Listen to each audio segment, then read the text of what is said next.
Hi sir, ಎಲ್ಲರೂ ಹೇಗಿದ್ದೀರಾ? ನಾನು ಸ್ಮಾರ್ಟ್ ಆಗಿದ್ದೀನಿ ಸರ್ ನೀವು ನಾನು ಕೂಲ್ ಆಗಿದ್ದೀನಿ. ಸರ್ ನೀವು ನಾನು ಕೂಲ್ ಆಗಿದ್ದೀನಿ. ಲಿರಿಕ್ಸ್ ಬರ್ದಿನ ತಲೆ ಬಿಸಿ ಆಯ್ತಾ? ಇಲ್ಲ ಇಲ್ಲ ಇಲ್ಲ, ಕಾಫಿ ಬಗ್ಗೆ ಬರೆಯೋಕ್ಕೆ ತಲೆ ಬಿಸಿ ಯಾಕಾಗುತ್ತೆ? ತಲೆ ಬಿಸಿ ಆದರೆ ಒಂದು ಕಾಫಿ ತಗೊಳ್ಳಿ ಸರ್. ಇದು ಅದ್ರ ಥರನೇ, ನಮಗೆ ಈ ಸಾಂಗು ಒಂದು ಕಾಫಿ ಥರನೇ. ಇದನ್ನು ಕೇಳಿದ್ರೆ ತಲೆ ಬಿಸಿ ಎಲ್ಲ ಹಿಡಿಯುತ್ತೆ. ಸರ್, ಈ ಕಾಫಿ ಅಂತ ಒಂದು ಆಲ್ಬಮ್ ಸಾಂಗ್ ಮಾಡೋಕ್ಕೆ ನಿಮಗೆ ಫಸ್ಟ್ ಅಪ್ರೋಚ್ ಬಂದಾಗ ಹೇಗೆ ಅನಿಸ್ತು? ನಾನು ಮಾಡ್ಬೇಕು ಅನ್ನಿಸ್ತಾ, ಹೇಗೆ ಅನಿಸ್ತು? ಅನೂಪ್, ಅಗೇನ್ ಇದಕ್ಕೊಂದು ಒಂದು ಹಳೆ ಸ್ಟೋರಿ ಕೊಡಬೇಕಂದ್ರೆ, ಅನೂಪ್ದೆ ನಂದು ಆಲ್ಮೋಸ್ಟ್ 20 ವರ್ಷಕ್ಕಿಂತ ಹೆಚ್ಚಿನ ಪರಿಚಯ, ಸ್ನೇಹ. ಸೊ ಅವರು ಸಿನಿಮಾ ಇಂಡಸ್ಟ್ರಿ ಒಬ್ಬ ಗಾಯಕರಾಗಿ ಎಂಟರ್ ಆದಾಗ ಆ ಟೈಮಿಂದ ನನಗೆ ಅವ್ರಿಗೆ ಪರಿಚಯ ಇದೆ. ಸೊ ಆವಾಗಲಿಂದ ನಾವು unfortunately V couldn't work together, ಯಾವುದೇ ಸಿನಿಮಾದಲ್ಲಿ ಕೆಲಸ ಮಾಡೋಕ್ಕಾಗಿರಲಿಲ್ಲ. ಬಟ್ ಈ ನಡುವೆ ಇದ್ದಾಗ ಆಫ್ ಲೇಟ್ ಅಂತೂ ಹಿ ಹ್ಯಾಡ್ ಮೆನ್ಷನ್ ಹೀಗೆ ಅಂತ ಕೊಲಾಬ್ರೇಟ್ ಮಾಡೋಣ ಅಂತ. ಆ್ಯಂಡ್ ಸ್ನೇಹಿತರ ಜೊತೆಗೆ ಒಂದು ಇದ್ದೇ ಇರುತ್ತೆ, ಒಂದು ಒಡನಾಟ ಇರುತ್ತೆ. ಸೊ ಸ್ನೇಹಿತರ ಜೊತೆ ಅನ್ನೋದನ್ನು ಬಿಟ್ಟು ಕೂಡ ಅನೂಪ್ ಬಗ್ಗೆ ತುಂಬ ನನಗೆ ಗೌರವ ಇದೆ, ಯಾಕಂದರೆ is a very good composer. So ಅವ್ರ ಕಂಪೋಸಿಷನ್ಸ್ ಎಲ್ಲ ನನಗೆ ಮುಂಚೆಯಿಂದಲೂ ಇಷ್ಟ. So when he side collaborate ಮಾಡೋಣ, ಒಂದು ಇದು ಮಾಡೋಣ ಅಂತ ಐ ಸೈಡ್ ಓಕೆ. ಬಟ್ ಆವಾಗ ಈ ಸಾಂಗ್ ಅಂತ ಗೊತ್ತಿರಲಿಲ್ಲ, ಕಾಫಿ ಬಗ್ಗೆ ಅಂತಲೂ ಗೊತ್ತಿರಲಿಲ್ಲ. ಸೊ ಸ್ಟುಡಿಯೋಕ್ಕೆ ಬಂದಾಗ ಹಿಂಗಿದೆ ಕೇಳಿ ಒಂದು ಸರ್ತಿ ಅಂತ ಕೇಳಿಸಿದ್ರು. ಐ ಸೈಡ್ ಸೂಪರ್ ಆಗಿದೆ. ನಾನು ಕಾಫಿ ಪ್ರಿಯ, ನಮ್ಮ ಮನೆ ಎಲ್ಲರೂ ಕಾಫಿ ಪ್ರಿಯರೇ. ಡೈಲಿ ಎಷ್ಟು ಸರಿ ಕುಡಿತೀರಾ? ಮುಂಚೆ 5-6 ಕುಡಿತಾ ಇದ್ದೆ, ಈಗ 2 ಇಳಿಸಿದ್ದೀನಿ. ಸೊ ಬಟ್ ಅದೇ ತುಂಬ ಇಷ್ಟ ಆಯಿತು. ನಾಗ್ ಒಳ್ಳೆ ಲಿರಿಕ್ಸ್ ಬರ್ತಿದ್ದಾರೆ, ತುಂಬ ಕ್ಯಾಚಿಯಾಗಿರೋ ಲಿರಿಕ್ಸ್ ಬರ್ತಿದ್ದಾರೆ. ಆ್ಯಂಡ್ ಎಲ್ರಿಗೂ ರಿಲೇಟ್ ಆಗುವಂಥ ಲಿರಿಕ್ಸ್ ಬರ್ತಿದ್ದಾರಲ್ಲ. ಆ್ಯಂಡ್ ಬ್ಯೂಟಿಫುಲ್ ಟ್ಯೂನ್ ಮಾಡಿದರು ಅನೂಪ್. ಸೊ ಐ ಸೈಡ್ ಕೈ ಜೋಡಿಸೋದಷ್ಟೇ ತಾನು ಮಾಡಿ. ಸರ್, ನೀವು ಸುನಿಲ್ ಸರ್ನ ಯಾಕೆ ಹಾಕೋಬೇಕು ಅಂತ? ಮತ್ತು ಈ ಕಾಫಿ ಹಿಂದಿನ ರಹಸ್ಯ ಏನು? ಏನಿಲ್ಲ, ಕಾಫಿ ಹಿಂದಿನ ಸೇರಿ ಕಾಫಿ ಒಂಥರ ಯೂನಿವರ್ಸಲ್ ಎಮೋಷನ್ ಇದ್ದಂಗೆ. ಅದು ತಂದೆ ತಾಯಿ ಹೆಂಗೆ ಒಂದು ಎಮೋಷನ್, ಆ ಥರ ಕಾಫಿಗೆ ರಿಲೇಟ್ ಆಗಿದ್ದೀವಿ ಎಲ್ಲರೂ. ನಾವು ಹುಟ್ಟಿದಾಗ್ಲಿಂದ ಅಂದರೆ ನಮಗೆ ಅರಿವು ಬಂದಾಗ್ಲಿಂದ. ಹಾಗೆ ಅಂದರೆ ಒಂದೇನೆಂದರೆ ಕಾಫಿ ಡೈಲಿ ಲೈಫಲ್ಲಿ ಯಾರ್ಯಾರಿಗೆ ಹೇಗೆ ರಿಲೇಟ್ ಆಗುತ್ತೆ ಅನ್ನೋದೊಂದು ತಲೆಯಲ್ಲಿ ಓಡ್ತಾನೆ ಇರೋದು ನನಗೆ. ಯಾಕಂದರೆ ಡ್ರೈವ್ ಮಾಡ್ಕೊಂಡು ಹೋಗ್ತಿರ್ಬೇಕಾದ್ರೆ ಎಷ್ಟೊಂದು ಜನ ಹಿಂಗೆ ಅಂದರೆ ಆ ಕಾಫಿ ಒಂದು ಪೆಟ್ಟಿ ಅಂಗಡಿಯಿಂದ ಹಿಡಿದು ಒಂದು ಹೈಫೈ ಕೆಫೆವರೆಗೂ ಕೂತಿರ್ತಾರೆ ಜನ. ಇವಾಗಂತೂ ನಾನು ಎಷ್ಟೊಂದು ಜನನ ನೋಡಿದಾಗ ವರ್ಕ್ ಫ್ರಮ್ ಹೋಮ್ ಅಂತ ಇದ್ರೂ ಒಂದು ಕೆಫೆ ಶಾಪಲ್ಲಿ ಹೋಗಿ ಒಂದು ಕಾಫಿ ಇಟ್ಕೊಂಡು ಸಂಜೆವರೆಗೂ ವರ್ಕ್ ಮಾಡ್ತಿರ್ತಾರೆ. ಅವ್ರದ್ದೇ ಒಂದು ಲೋಕ ಅದು, ಅವ್ರದ್ದೇ ಒಂದು ಜಗತ್ತು. ಈ ಕೋಲ್ಡ್ ಕಾಫಿ. ಹಾಂ, ಹೌದು, ಹಾಗೆ. ಆಮೇಲೆ ಮನೆಯಲ್ಲಿ ನಿಮಗೆ ಯಾವಾಗಲೂ ಒಂದು ಏಜ್ ಆದಮೇಲೆ ಬೆಳಗ್ಗೆ ಕಾಫಿ ಬೇಕೇ ಬೇಕು, ಮತ್ತು ಸಂಜೆ ಆ ಥರ ಒಂದು 5-6 ಸಲ. ಆಮೇಲೆ ತುಂಬ ಜನ ನನಗೆ ಹತ್ತಿರವಾದವ್ರು, ನಮ್ಮ ಗಿಟಾರ್ ಪ್ಲೇಯರ್ ಶ್ರೀನಿವಾಸ್ ಅಂತ ಇದ್ದಾರೆ, ಗಿಟಾರ್ ಶ್ರೀನಿವಾಸ್, ಅವರು ಅರ್ಧ ಗಂಟೆಗೆ ಒಂದ್ಸಲಿ ಕಾಫಿ ಕುಡಿತಾರೆ. ನೀವು ನಂಬಲ್ಲ, ಅದು ಎಂಥ ಸ್ಟ್ರಾಂಗ್ ಕಾಫಿ ಅಂದರೆ ಅದನ್ನು ನಮ್ಗೆ ಅಷ್ಟು ಸ್ಟ್ರಾಂಗ್ ಕಾಫಿ ಕುಡಿಯೋರು, ಬಟ್ ಹಾಫ್ ಆನ್ ಅವರ್ಗೆ ಒಂದ್ಸಲಿ ಕುಡಿತಾರೆ ಅವರು. ಅದೆಲ್ಲ ಒಂದು ಇನ್ಸ್ಪೈರ್ ಆಯಿತು ಇದಕ್ಕೆ, ಅಂದರೆ ಕಾಫಿ ಅಷ್ಟು ಹತ್ತಿರವಾಗಿದೆ ನಮ್ಮ ಜೀವನಕ್ಕೆ ಅಂತ. ಆವಾಗ ಥಾಟ್ ಇದು ಫಸ್ಟ್ ನಾನು ಕಂಪೋಸ್ ಮಾಡಿ ನಾಗ್ ಹತ್ರನೇ ಶೇರ್ ಮಾಡಿದ್ದು. ಯಾವುದೋ ಸಿನಿಮಾಗೆ ವರ್ಕ್ ಮಾಡ್ತಿದ್ವಿ, ಈ ಥರ ಒಂದು ಥಾಟ್ ಇದೆ ಅಂತ. ಅವ್ರು ಆ್ಯಕ್ಚುಲಿ ಒನ್ ಡೇನೂ ತೊಗೊಳ್ಳಿಲ್ಲ, ಒಂದು ರಾತ್ರಿ ತೊಗೊಂಡು ಮಾರನೇ ದಿನನೇ ಕಳಿಸಿದ್ರು ಲಿರಿಕ್. ಅದರಲ್ಲಿ ಏನು ನಾನು ಚೇಂಜ್ ಹೇಳೋಕ್ಕೆ ಹೋಗಲಿ, ಯಾಕಂದರೆ ಅವ್ರು ಅಷ್ಟು ಚೆನ್ನಾಗಿ ಅದನ್ನು ಬರೆದಿದ್ರು. ಆಮೇಲೆ ಸುನಿಲ್ ಅವರು ಅಂದ್ರೆ ಅವ್ರು ಹೇಳ್ದಂಗೆ 20 ವರ್ಷದ ಸ್ನೇಹ. ಅದಕ್ಕಿಂತ ಇದು ಏನಂದರೆ ನನಗೆ ಆ ಎಕ್ಸ್ಕ್ಯೂಸ್ ಮೀ ಕ್ಲೈಮ್ಯಾಕ್ಸ್ ಇದೆಯಲ್ಲ, ಅವ್ರು ಆ್ಯಕ್ಟ್ ಮಾಡಿರೋದು, ಇದು ಒಂದು ಎಪಿಕ್. ನನ್ನ ಪರ್ಸನಲಿ ನನಗೆ ಅವ್ರು ಆ್ಯಕ್ಟ್ ಮಾಡಿರೋದು, ಇದು ಗ್ರೇಟ್ ಆ್ಯಕ್ಟರ್ ನಮ್ಮ ಇಂಡಸ್ಟ್ರಿಗೆ. ಆಮೇಲೆ ಇದು ಆ ಟೈಮ್ ಆವಾಗೆಲ್ಲ ಸಖತ್ತು ನೋಡ್ತಾ ಇದ್ವಿ ನಾವು ಆ ಸಿನಿಮಾನ. ಬರೀ ಅದೊಂದು ಕ್ಲೈಮ್ಯಾಕ್ಸ್ ಸೀನ್ಗೆ ಹೋಗಿ ಅದಕ್ಕೋಸ್ಕರ ಹೋಗ್ತಾ ಇದ್ದೆ ನಾನು ಅದನ್ನು, ಆ ಥರ ಒಂದು. ಆಮೇಲೆ ಅದು ತುಂಬ ವರ್ಷದಿಂದ ಇತ್ತು, ಯಾಕಂದರೆ ಇವರು ಆ್ಯಕ್ಟಿಂಗಿಗೆ ಹೇಗೆ ಫ್ಯಾನೋ, ನಾನು ಇವರು ಸಿಂಗಿಂಗಿಗೂ ನಾನು ಫ್ಯಾನ್. ನಾನು ಕೇಳಿದ್ದೆ ನಾನು ಇವ್ರು ಹಾಡಿರೋದು ಇದೆಲ್ಲ. ಹಾಗಾಗಿ ಆ ಥರ ಒಂದು ಕೊಲ್ಯಾಬ್ ಆಗಬೇಕು ಅಂತ. ಅಂದರೆ ಎಲ್ಲೂ ಆಗಿಲ್ಲ ಅನಿಸುತ್ತೆ. ಅಂದರೆ ಒಬ್ಬ music director and an actor ಈ ಕೊಲ್ಯಾಬ್ ಆಗಿ, ಅಂದರೆ ಸಿನಿಮಾಗೆ ಹೊರತುಪಡಿಸಿ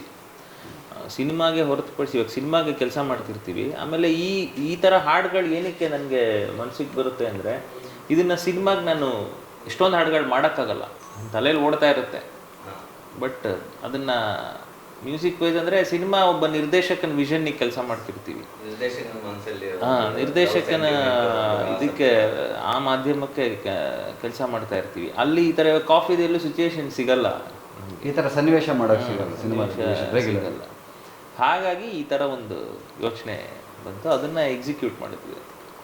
ನಾನು ಸರ್ ಎಲ್ಲರೂ ಅದು ಹೇಳಿದ್ದಾರ, ಒಂದು ರೊಮ್ಯಾಂಟಿಕ್ ಸಾಂಗು ಇಲ್ಲ ಒಂದು ಹುಡುಗಿ ನೋಡ್ಕೊಂಡು ಮಾಡ್ತಾರೆ, ಇಲ್ಲ ಅದು ಪ್ಯಾಥ ಸಾಂಗ್ ಮಾಡ್ತಾರೆ. ನೀವು ಕಾಫಿ ತೊಗೊಂಡು ಮಾಡಿದ್ದೆ ಯಾಕೆ? ಕಾಫಿ ಜೊತೆನೇ ರೊಮ್ಯಾನ್ಸ್ ಅಂತಲೇ ನಮ್ಮ ತಲೆಯಲ್ಲಿ ಇದ್ದಿದ್ದು. ಯಾಕಂದರೆ ಇವಾಗ ಒಂದು ಡೇಟ್ಗೆ ಹೋಗ್ಬೇಕಂದ್ರೂ ಕಾಫಿಯಿಂದನೇ ಶುರು ಆಗೋದು ಒಂದು ರಿಲೇಷನ್ಶಿಪ್ಪು.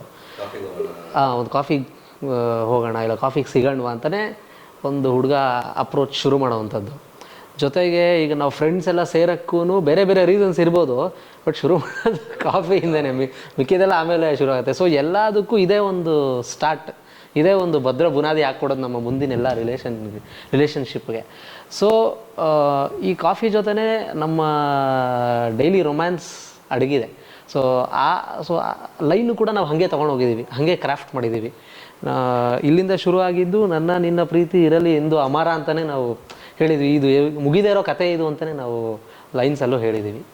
ಸರ್, ಕಾಫಿ ಅಂದ ತಕ್ಷಣ ಟೆನ್ಷನ್ ಅಂತ ಇದ್ದಾಗೂ ಕಾಫಿ ಕುಡಿತಾರೆ, ಇಲ್ಲ ಖುಷಿ ಆದಾಗೂ ಕಾಫಿ ಕುಡಿತಾರೆ. ನಿಮ್ಗೆ ಯಾಕೆ ಸರ್ ಕಾಫಿ ತುಂಬ ಫೇವ್ರೇಟ್ ಅನಿಸುತ್ತೆ? ಅದು ಅದೇ, ಇದು ಕಾಫಿ ಅನ್ನೋದು ಬರೀ ಒಂದು ಆಹಾರ ಅಂತ ಮಾತ್ರ ಆಗದೆ ನಮ್ಮ ಮೂಡ್ಗೆ ಅನುಗುಣವಾಗಿ ಅದಕ್ಕೆ ತಕ್ಕಂತೆ ಚೇಂಜ್ ಆಗ್ತಾ ಇರುತ್ತೆ. ಟೆನ್ಷನ್ ಜಾಸ್ತಿ ಆದರೂ ಕಾಫಿ ಬೇಕಪ್ಪ ಅಂತ ಅನ್ಸುತ್ತೆ, ತಲೆನೋವ್ತಾ ಇದೆ ಕಾಫಿ ಬೇಕು ಅನಿಸುತ್ತೆ, ಖುಷಿ ಆಯಿತು ಒಂದು ಕಾಫಿ ಕುಡಿಯೋಣ ಬಾಪ ಅಂತ ಸಂಬಂಧ ಬೆಳೆಯೋಕ್ಕೂ ಕಾಫಿ ಇಂಪಾರ್ಟೆಂಟ್ ಆಗುತ್ತೆ. ಸೊ ಎಷ್ಟೋ ಸರ್ತಿ ಈಗ ಕಾಫಿ ಡ್ರಿಂಕರ್ಸ್ ಅಲ್ಲದೆ ಇದ್ದವರು ಯಾವುದೋ ಸ್ನೇಹದಿಂದನೋ ಪ್ರೀತಿಯಿಂದನೋ ಇನ್ನೊಂದಕ್ಕೋ ಆ ಕಾರಣಕ್ಕೆ ಅಂತ ಕಾಫಿ ಶುರು ಮಾಡಿರ್ತಾರೆ. ಅದಾದಮೇಲೆ ಆ ಸ್ನೇಹ ಉಳಿದೇ ಇರ್ಬೋದು, ಪ್ರೀತಿ ಉಳಿದೇ ಇರ್ಬೋದು, ಕಾಫಿ ಉಳ್ಕೊಂಡಿರುತ್ತೆ. ಸೊ ಇಲ್ಲ, ಆ ರೀತಿ ನಮಗೆ ಎಸ್ಪೆಷಲಿ ಸೌತ್ ಇಂಡಿಯನ್ಸ್ಗೆ, ಕನ್ನಡಿಗರಿಗೆ, ನಾನು ಹೇಳಿ ಕೇಳಿ ನಾನು ಮಲೆನಾಡಿನವನು, ಕಾಫಿ ಇದರಲ್ಲೇ ಬೆಳೆದಿರೋದು. ಸೊ ನಮಗೆ ಕಾಫಿ ಇಲ್ಲದೆ ಒಂಥರ ದಿನ ಪೂರ್ತಿ ಆಗೋಲ್ಲ. ತಿಂಡಿ ಆದಮೇಲೆ ಎಷ್ಟೋ ಜನಕ್ಕೆ ಎದ್ದು ಕೂಡಲೇ ಕಾಫಿ ಬೇಕು. ನಾನು ಮುಂಚೆ ಹಾಗಿರ್ತಾ ಇದ್ದೆ, ಈಗ ತಿಂಡಿ ಆದಮೇಲೆ ಒಂದು ಕಾಫಿ ಇರಲೇಬೇಕು ಅನ್ನೋಂಗೆ ಆಗಿರುತ್ತೆ. ಸೊ ಈ ಥರದ್ದು to wash it down with something ಅನ್ನೋದು, ಅದು ಬರೀ ಒಂದು ಫುಡ್ ಹ್ಯಾಬಿಟ್ ಅಂತಲೂ ಆಗ್ಬೋದು, ಮೂಡ್ ಹ್ಯಾಬಿಟ್ ಅಂತಲೂ ಆಗ್ಬೋದು. ಸೊ ಅದು ಆ ಥರ ಒಂಥರ ನಮ್ಗೆ ಇಂಟೆಗ್ರಲ್ ಪಾರ್ಟ್ ಆಗೋಗಿದೆ ಕಾಫಿ. ಆ್ಯಂಡ್ ನಾಗ್ಗೆ ತುಂಬ ಕ್ರೆಡಿಟ್ ಕೊಡಬೇಕು. ಇಲ್ಲ ನಿಜವಾಗ್ಲೂ ಇತ್ತೀಚಿನ ಸಾಹಿತಿಗಳಲ್ಲಿ ತುಂಬ ಸರಳವಾಗಿ ಒಳ್ಳೆ ಮಾತನ್ನು ಹೇಳೋ ಸಾಹಿತಿಗಳಲ್ಲಿ ನಾಗೊಬ್ಬರು. ಒಳ್ಳೊಳ್ಳೆ ಮಾತುಗಳನ್ನು ಹೇಳಿದ್ದಾರೆ, ತುಂಬ ಸರಳವಾಗಿ ಹೇಳಿಬಿಟ್ಟಿದ್ದಾರೆ.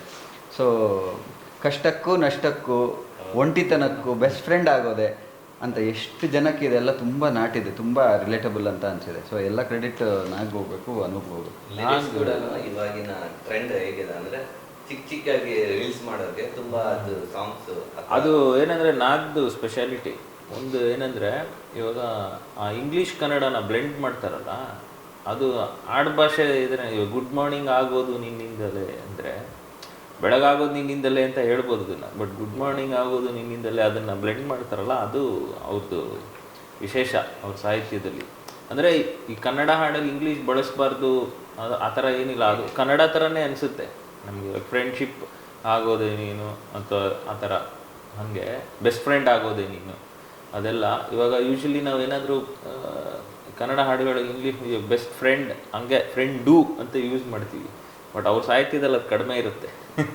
ಬೆಸ್ಟ್ ಫ್ರೆಂಡ್ ಅದು ಆ ಇಂಗ್ಲೀಷ್ ಆ್ಯಕ್ಸೆಂಟು ಹಂಗೆ ಇರುತ್ತೆ. ಅಂದರೆ ಅವರು ಲಿರಿಕ್ಸ್ ಹೇಳ್ಬೇಕಾದ್ರೆ ಉಚ್ಚಾರಣೆ ತುಂಬ ಟ್ವಿಸ್ಟ್ ಇದ್ದರೆ ಹೇಳೋಕ್ಕಾಗಲ್ಲ, ಅದನ್ನು ಈಸಿ ಮಾಡಿದ್ದಾರೆ ಲಿರಿಕ್ಸ್. ಅಂದರೆ ಆಮೇಲೆ ಅವ್ರು ಹೇಳ್ದಂಗೆ ಇವಾಗ ಏನದು ಒಂದು ರಿಲೇಷನ್ಶಿಪ್ ಶುರು ಆಗಬೇಕಾದ್ರೆ ಕಾಫಿಗೆ ಹೋಗೋಣ ಅಂತ ಆ ಥರ ತುಂಬ ಮಾಡಿದ್ದಾರೆ ಅವರು. ಹಾಗಾಗಿ ಆ ಥರ ಅದು ತುಂಬ ಈಸಿ ಆಯಿತು ಅವ್ರಿಗೆ. ತುಂಬ ಆ ಥರ ಮಾಡಿ ಒಂದು ಕಡೆ ಸೇರಿದ್ದಾರೆ ಇವಾಗ, ಸುತ್ತಿ ಉಳಿಸಿ ನಂಗೆ ಬಂದ್ರಲ್ಲ. ಸೊ ಹಂಗಾಗಿ ಅಂದರೆ ಅನೂಪ್ ಅವ್ರು ಹೇಳ್ತಿರೋದೇನಂದರೆ, ಮೇ ಬಿ ನಾನು ಕೂಡ ಈ ಥರ ತುಂಬ ಕಾಫಿಗಳು ಕುಡಿದಿದ್ದೀವಿ, ಇತ್ತೀಚೆಗಿನ ಕಾಫಿ ಕುಡಿದಿರೋ ಅವ್ರು ಹೇಳ್ಬೋದು. ನಾವು 2ನೇ ಸಲದಲ್ಲಿ ಒಂದು ಇನ್ಸಿಡೆಂಟ್ ಬರ್ದಿದ್ದಾರೆ ಗುರುಪ್ರಸಾದ್ ಸರ್, ಅದೀಗ ಒಂದು ನೆನಪಾಗ್ತಾ ಇದೆ. ಕಾಫಿ ಗಿಟ್ಟಿಂಗ್ ಏನೋ ಒಂದು ಹೋಲಿಕೆ ಮಾಡಿದ್ದಾರೆ. ಅದು ಬೇರೆ, ನೀವೇ ಲಿರಿಕ್ಸ್ ಮ್ಯೂಸಿಕ್ ಕೂಡ ಮಾಡಿದ್ದೀರಾ ಅಂತ. ಅದರಲ್ಲಿ ಒಳ್ಳೆ ಅದಕ್ಕಿಂತ ಮೀರಿ ಒಳ್ಳೆ ಹಾಡುಗಳಿದೆ. ನೆನಪಾಯ್ತು ನನಗೆ. ಸರ್ ಅದು ಮ್ಯೂಸಿಕ್ ಎಲ್ಲ ಏನು ಟ್ಯೂನ್ಸ್ ಹೊಸದಾಗಿ ಏನಾದರೂ ಮಾಡಿದಾರ ಅಂದರೆ ಇವಾಗಿನ ಟ್ರೆಂಡ್ಗೆ ಏನಾದರೂ ಟ್ರೆಂಡ್ ಏನಾದರೂ ಆ್ಯಡ್ ಮಾಡಿದ್ದೀರಾ ಮ್ಯೂಸಿಕ್? ಕಾಫಿ ಸಾಂಗ್ ಅಲ್ಲ, ಅಂದರೆ ಸಿಂಪಲ್ ಆಗಿ ಇಟ್ಟಿದ್ದೀವಿ. ಒಂದು ಗ್ರೂವ್ ಇರಬೇಕು, ತುಂಬ ಕಾಂಪ್ಲಿಕೇಟೆಡ್ ಮಾಡೋಕ್ಕೆ ಹೋಗಿಲ್ಲ. ಅಂದರೆ ಒಂದು ಕಾಫಿನ ಕುಡಿಯೋದು ಎಷ್ಟು ಸಿಂಪಲ್ ವೇನಲ್ಲಿ ನಾವು ಕುಡಿತೀವೋ, ಈ ಸಾಂಗ್ನ ಕನ್ಸ್ಯೂಮು ಅಷ್ಟೇ ಸಿಂಪಲ್ಲಾಗಿ ಅಷ್ಟೇ ಸುಲಲಿತವಾಗಿ ರಿಸೀವ್ ಮಾಡಬೇಕು ಅನ್ನೋ ಥರನೇ ಇಡೀ ಸಾಂಗ್ದು ಇದನ್ನ ಪ್ಲ್ಯಾನ್ ಮಾಡಿರೋದು. ಅಂದರೆ ಟ್ಯೂನ್ ಇರ್ಬೋದು, ಲಿರಿಕ್ಸ್ ಇರ್ಬೋದು, ಅದಕ್ಕೆ ಬರುವಂಥ ವಿಷಯಗಳಿರ್ಬೋದು, ವಿಜುವಲ್ ಟ್ರೀಟ್ಮೆಂಟ್ ಇರ್ಬೋದು. ಸೊ ಯಾವುದೂ ತುಂಬ ಜನಕ್ಕೆ ಹೆವಿ ಅನಿಸ್ಬಾರ್ದು. ಕಾಫಿ ಆ ಹೆವಿನೆಸ್ನ ಕಳ್ಕೊಳ್ಳೋಕೆ ಕುಡಿತೀವಿ, ಈ ಸಾಂಗ್ನ ಕೇಳಿದಾಗ ನಮ್ಮಲ್ಲಿರೋ ಹೆವಿನೆಸ್ನ ಕಳ್ಕೊಳ್ಳೋಕ್ಕೆ ಈ ಸಾಂಗ್ನ ಆ ಥರ ಆಗಬೇಕು ಅನ್ನೋ ಒಂದು ಇಂಟೆನ್ಷನಲ್ಲಿ ಫಸ್ಟಿಂದನೂ ಸರ್ ಅದೇ ಅವ್ರು ಹೇಳ್ಕೊಂಡು ಹಾಗೆ ಮಾಡಿರುವಂಥ. ಈ ಹಾಡು ವಿಜುವಲ್ಲಿಗೆ ನಮ್ಮ ಅರಸು ಅಂತಾರೆ ಡೈರೆಕ್ಟ್, ಲವಿನ್ ಮಂಡ್ಯ ಡೈರೆಕ್ಟರ್. ಆಮೇಲೆ ನನಗೆ ತುಂಬ ಸಾಹಿತ್ಯ ಬರೆದಿದ್ದಾರೆ, ಅವರು ಡೈರೆಕ್ಟ್ ಮಾಡಿದ್ದು ಹಾಡಿದ್ದು.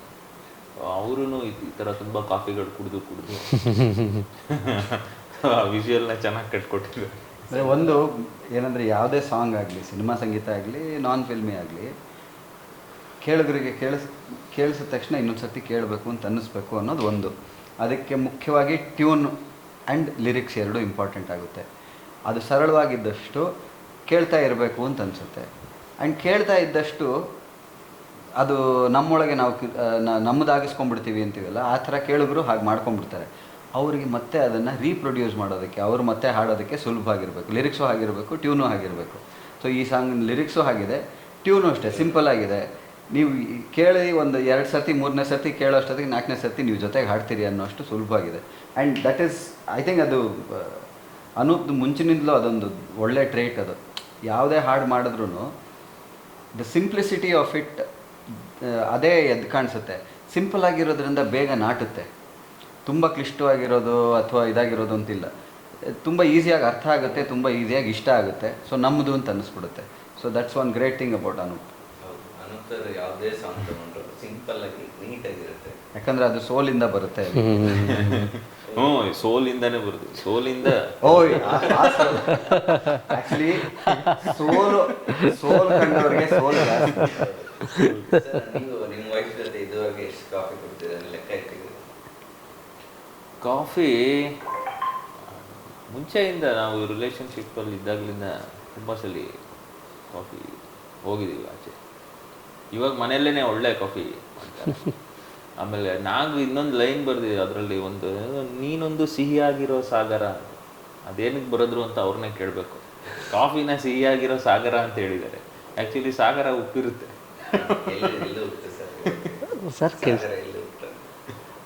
ಸರ್ ಅಂದರೆ ಈಗ ಈ ಯೂಶಲಿ ನೀವು ಒಂದು ಈ ರೊಮ್ಯಾನ್ಸ್ಗೆ ಸಿಂಬಾಲಿಕಲ್ ರೆಪ್ರೆಸೆಂಟೇಷನ್ ಎಲ್ಲ ನಾವು ಹೇಳಿದ್ರೆ ಯಾವುದೋ ಹಿಲ್ ನಮ್ಮ ಕಣ್ಮುಂದೆ ಬರುತ್ತೆ, ಸಮುದ್ರ ನಮ್ಮ ಕಣ್ಮುಂದೆ ಬರುತ್ತೆ. ಆಮೇಲೆ ಹಿಂದೇನೂ ನಾವು ಕನ್ನಡ ಫಿಲಮ್ ಇರ್ಬೋದಿಲ್ಲ, ಓವರ್ ಆಲ್ ಫಿಲಮ್ ಎಲ್ಲ ತೊಗೊಂಡ್ರೆ ಸಮುದ್ರನ ಇಟ್ಕೊಂಡು ಪ್ರೀತಿ ಹೇಳೋ ಪ್ರಯತ್ನ ತುಂಬ ನಡೆದಿದೆ, ವರ್ಕು ಆಗಿದೆ, ಜನ ಅದನ್ನು ಒಪ್ಪಿದ್ದಾರೆ. ಸೊ ನನಗೆ ಕಾಫಿ ಕೂಡ ಅಂದರೆ ನಾನು ಇವಾಗ ನನಗೆ ನೆಮ್ಮದಿ ಬೇಕು ಅಂದಾಗ ನಾನು ಸಮುದ್ರಕ್ಕೆ ಹೋಗೋಕ್ಕಾಗಲ್ಲ. ಸೊ ನನಗೆ ಕಾಫಿಲಿ ನಾನು ಅದನ್ನು ನೋಡ್ತೇನೆ. ಅದಕ್ಕೆ ನೀನೊಂದು ಸಿಹಿಯಾಗಿರೋ ಸಾಗರ ಅಂತ ಹೇಳೋಣ ಅಂತ ಸರ್ಗೂ ಹೇಳಿದಾಗ ಇದು ತುಂಬ ಚೆನ್ನಾಗಿದೆ ಥಾಟ್ ಅಂತ ಅದನ್ನು ರಿಟರ್ನ್ ಮಾಡೋದು. ಬಟ್ ಏನಂದರೆ ಈ ಸಾಗರ ಸಿಹಿಯಾಗಿರುತ್ತೆ, ಅದು ಉಪ್ಪಾಗಿರುತ್ತೆ. ಸೊ ಅದಕ್ಕೆ ಕಾಫಿನ ಸಿಹಿ ಸಾಗರ ಅಂತ ಕರೆಯೋಣ ಅಂತ ಹಾಗೆ ನಾವು ಆ ಥಾಟ್ಗೆ ಅಲೆ ಬರುತ್ತೆ. ಸೊ ಹಾಗೆ ಅಂದರೆ ಎರಡನ್ನೂ ಹಂಗೆ ಅಕ್ಕಪಕ್ಕ ಇಟ್ಕೊಂಡು ಇದನ್ನು ಎರಡನ್ನೂ ಇದು ಕಾಫಿ, ಇದು ಸಮುದ್ರ, ಎರಡನ್ನೂ ಹಂಗೆ ಕಂಪೇರ್ ಮಾಡೋಣ ಅಂತ. ಸರ್ ನೀವು ಹೈಯೆಸ್ಟ್ ಆಗಿ ಅಂದರೆ ಜಾಸ್ತಿ ದುಡ್ಡು ಕೊಟ್ಟು ಕಾಫಿ ಕುಡಿದಿದ್ದು ಆಗ್ತದೆ ಅದನ್ನ ನೆನಪಿದೆ? ಇಲ್ಲ ಸರ್, ನನಗೆ ನಾನು ಆ ಥರ ಹೊರಗಡೆ ಹೋಗಿ ಇದಕ್ಕೆ ಹೋಗಿ ಕಾಫಿ ಶಾಪ್ಗಳಿಗೆ ಹೋಗಿ ಕಾಫಿ ಕುಡಿಯೋದು ಕಡಿಮೆ. ಮುಂಚೆ ಕುಡಿತಾ ಇದ್ದೆ ಒಂದು ಟೈಮಲ್ಲಿ. ಅವಾಗ ಅದೇ ಒಂದಷ್ಟು ಹುಚ್ಚು ಬಂದಿರೋದು, ಹೊಸದಾಗಿ ಏನೋ ಒಂದು ಕಾಫಿ ಶಾಪ್ ಆಗಿದೆ ಅಂದರೆ ಹೋಗಿ ನೋಡೋಣ ಅಂತ. ಬಟ್ ಮನೆಯಲ್ಲಿ ಫಿಲ್ಟರ್ ಕಾಫಿ ಅಷ್ಟು ಚೆನ್ನಾಗಿರ್ಬೇಕಾದ್ರೆ ಬೇರೆದು ಯಾವುದಾದ್ರು ಟೇಸ್ಟು ಅಷ್ಟು ರುಚಿ ಹೊಂದಲ್ಲ ನಮಗೆ. ಸೊ ಮನೆಗೆ ಫಿಲ್ಟರ್ ಕಾಫಿನೇ ಬೆಸ್ಟ್. ಸರ್ ನೀವೇನಾದರೂ? ನಾವು ಅಷ್ಟೇ ಮನೆಯಲ್ಲಿ ಇಷ್ಟ. ಬಟ್ ನಾವು ಯಾವಾಗ ಒಂದು ಟೈಮಲ್ಲಿ ಏನಂದರೆ ನಾನು ಅರಸು ಅಂತಾರೆ, ವಿಜಯ್ ಪ್ರಸಾದ್ ಇವರೆಲ್ಲ ಸಿದ್ಲಿಂಗು ಸ್ಕ್ರಿಪ್ಟಿಗೆ ನಮ್ಮನೇಲೇ ನಡೆಯೋದು.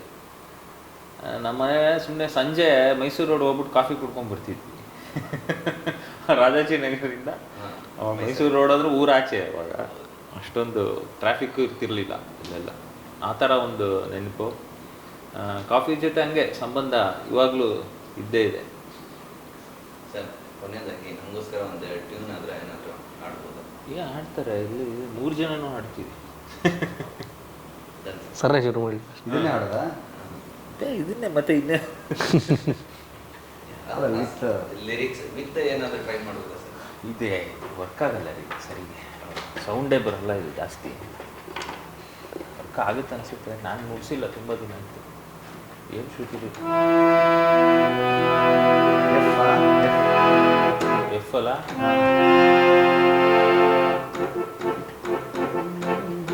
ಗುಡ್ ಮಾರ್ನಿಂಗ್ ಆಗೋದು ನಿನ್ನಿಂದಲೇ, ಕೋಗಿಲೆ ಸೊಗಸಾಗೋದು ನಿನ್ನಿಂದಲೇ, ನೀನೊಂದು ಮದ್ದಿಲ್ಲದ ಕಾಯಿಲೆ, ಮಾತುಕತೆ ನಿನ್ನ ಜೊತೆ ಮರೆಯೋಕೆ ಎಲ್ಲ ಚಿಂತೆ.